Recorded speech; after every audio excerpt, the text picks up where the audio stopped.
ત્રીજા મુદ્દાની વાત કરીએ તો રાજકોટ જિલ્લાના ઉપલેટામાં ભૂગર્ભ ગટર પ્રોજેક્ટમાં બેદરકારીનો મુદ્દો ફરી એકવાર ઉછળ્યો છે।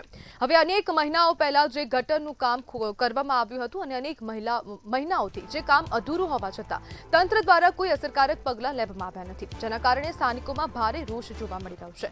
વિસ્તારના રહેવાસીઓ વારંવાર રજૂઆતો કરી રહ્યા છે, છતાં સમસ્યા યથાવત રહેતા તંત્રની કામગીરી પર સવાલ ઉભા થયા।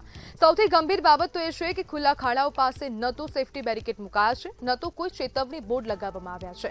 પરિણામે અકસ્માતોની શક્યતા સતત વધી રહી છે અને પ્રશ્ન એ છે કે શું કોઈ મોટી દુર્ઘટના બાદ જ તંત્ર જાગશે? નાગરિકોની સુરક્ષા માટે જવાબદાર તંત્ર કેમ નિષ્ક્રિય છે?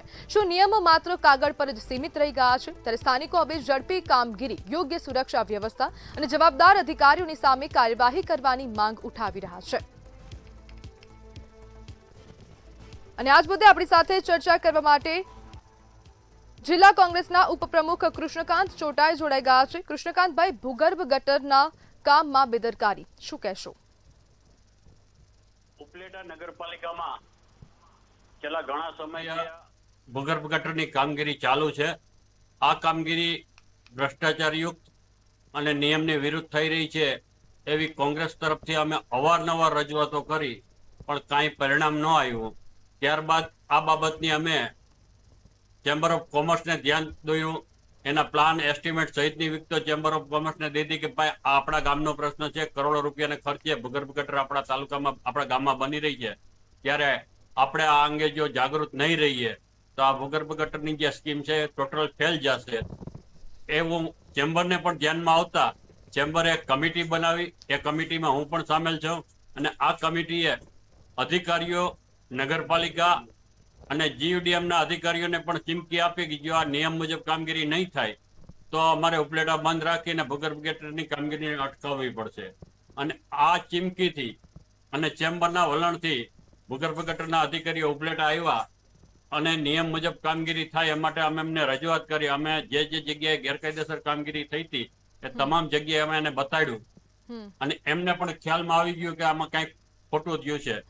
હવે જે કામગીરી થાય છે એ કામગીરીને કારણે લોકોને અગવડતા પડે છે।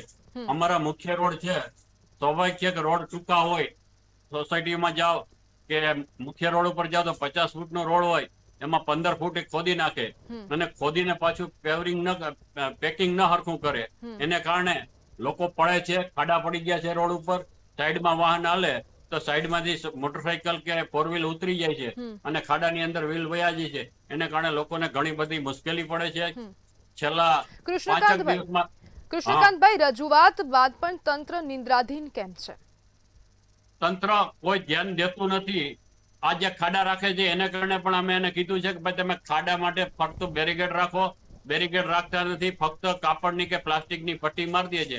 આ પટ્ટીને તો પવનમાં કે બાજુમાંથી વાહન નીકળે જોશથી તો પટ્ટી પડી જાય છે, એને કારણે ક્યાંય બેરીકેડ રહેતું નથી અને વાહન ને મોટરસાયકલ, ખાસ કરીને મોટરસાયકલમાં જયારે ટુ વ્હીલરમાં લોકો આવતા હોય, પાછળ લેડીઝ બેઠા હોય, એ ખાડામાં પગ પડી જાય તો ઉલરીને સીધા ખાડામાં જ પડે છે, જેને કારણે ઘણી બધી મુશ્કેલી પડે છે અને તંત્રમાં ધ્યાન આપતું નથી। જી બિલકુલ કૃષ્ણકાંતભાઈ, જોડાવા બદલ આપનો આભાર।